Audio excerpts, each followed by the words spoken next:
Hello viewers, welcome to MBTV Weekly Property Roundup. We bring to you top 5 developments from Indian real estate space which is going to have a lasting impact on you as consumer. I'm Prasun Kumar, Marketing Head of Magicbricks, and with me is Jayashree Kurup, Senior Real Estate Journalist and Editor-in-Chief of MBTV. So welcome to the show, Jayashree. Thank you, Prasun. The first news that came was Supreme Court asking NBCC, to be released 7.16 crores of rupees to finish Amrapali projects. While this is a welcome development, is it too little too late? No, Prasun. I think the good news is that the process has begun.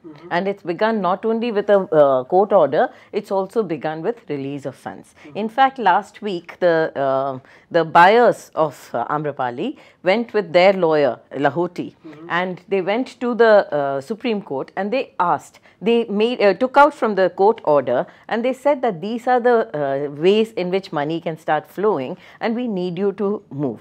The fact that they've issued the first 706 crore means that work can begin. And in fact, our correspondent Shilpi Dudeja went out on the field and saw that some work has begun in some projects. And in fact, I would urge all of you to watch this show. It is in our Property Matters show, and we are talking about what has begun on the ground, talking to consumers, talking to the lawyers, and we would like to, this is a story that we are constantly on top of. Also, this week in property with Prabhakar Sinha and some experts is again on Amrapali. The court order has come. Now, what is the next step forward? And we're taking consumer queries. So, this is a story that we really need to follow very closely. One, it's a landmark. It's going to be a precedent for all other projects that are in courts, in NCLT and so on. And the second is that actually both the courts and the government has shown their intent to get out of this mess that we've created in real estate. And therefore, I think this is a very significant news. That's wonderful to hear. So I hope everyone who is an Amrapali buyer is going to watch MBTV for all the shows that Jayashree is going to do on this matter. Great, and coming close to that, government obviously is looking at reviving real estate as a sector, and they have just relaxed the FDI norms, which means a whole lot of middle-scale developers now can also source fund from outside India. Good development? It's a good development, but take it with caution. I think the big news is that they've opened it for single brand retail, FDI and single brand retail. They've also opened it for construction, which means that projects which are stuck and where the developer did not have funds, they can raise money. But the rider is that there has to be governance. If the government and the authorities allow the kind of freedom that was there in the last 3-4 years, we'll again be in a mess and there'll be more money that is down the tube. But if governance can be the platform, I think this is a good move. So yes, I mean, funds probably, were never a problem. It's the mismanagement of funds. Absolutely. Which was always a problem. And today, that management and governance is what the sector needs. Allahabad Bank and PNB have now decided to link their, home loan rates to repo rate. Now, this would definitely mean cheaper loans. But my question is also, slightly different, which is credit a problem or credit offtake really a problem? No, actually both. The thing is that why is credit offtake not happening? The thing is that when a bank woos you as a retail consumer and you get a discounted loan, that happens only for the first, it's a teaser. After which, when the repo rates go down, the banks were not passing this on to the consumer. We've seen the repo rates have come down by almost 1.1%, but it has only 0.25 or 0.35 has passed on to the consumer.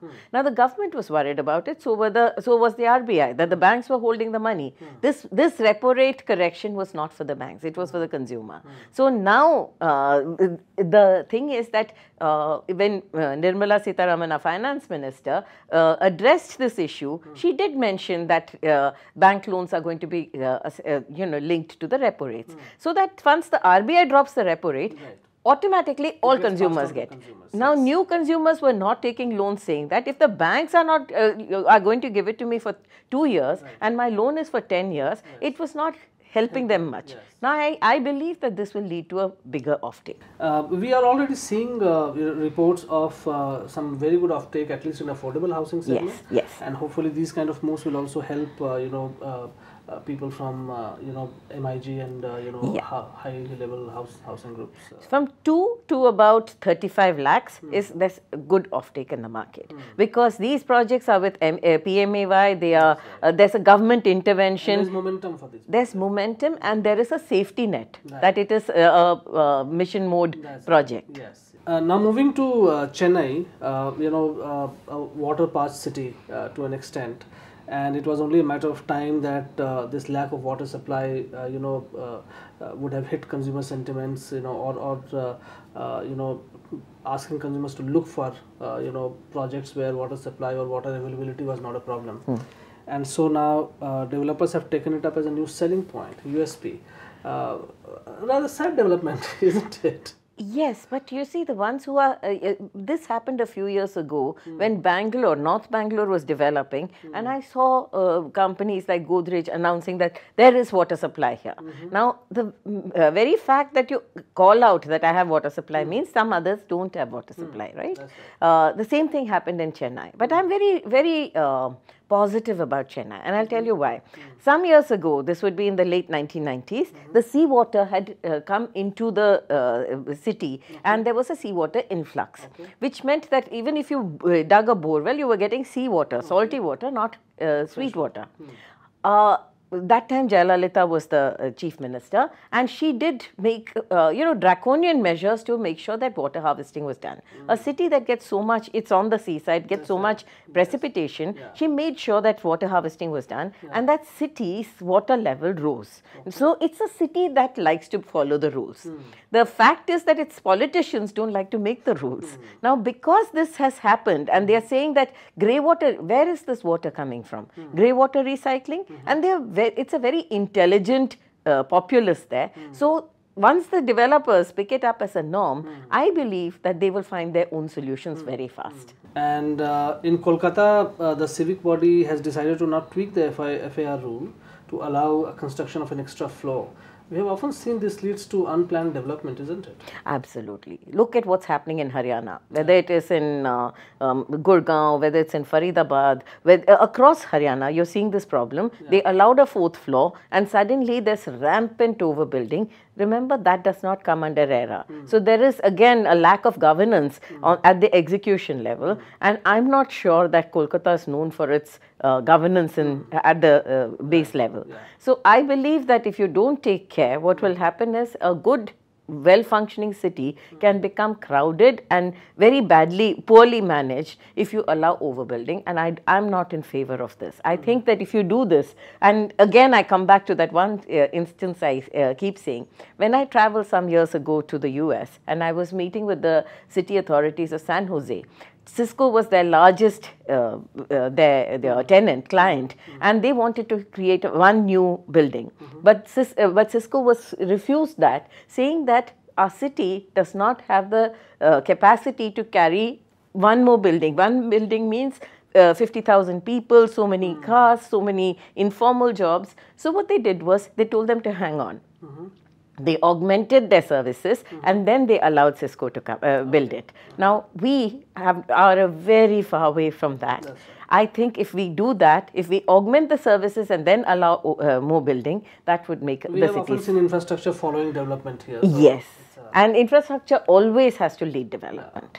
But for the benefit of our viewers, could you please tell why do civic bodies tweak FIR rule to typically allow an extra floor? What is the need that they're trying to cater? We are in a shortfall situation. There is requirement for more housing. Our cities, there's a lot of migration that comes from our rural to urban, and you know that our cities are going to hold almost 50% of our population by 2035. Right. So we do need more housing. And when you make housing in the periphery, then that means that there has to be transport, there has to be, people spend more on, it's not close to the workplace and so on. So you do need extra housing, for which you need redevelopment norms, you need augmentation norms, but what you don't augment is the infrastructure and the carrying capacity of our transport infrastructure. Right. We need to do that if the cities have to function efficiently. Absolutely. So viewers, That's it for this week. We'll come back again next week with top 5 developments. Till then, stay tuned. Keep watching MBTV. Thank you so much and have a great week. Please subscribe to Magicbricks on YouTube and click the bell icon to get new videos.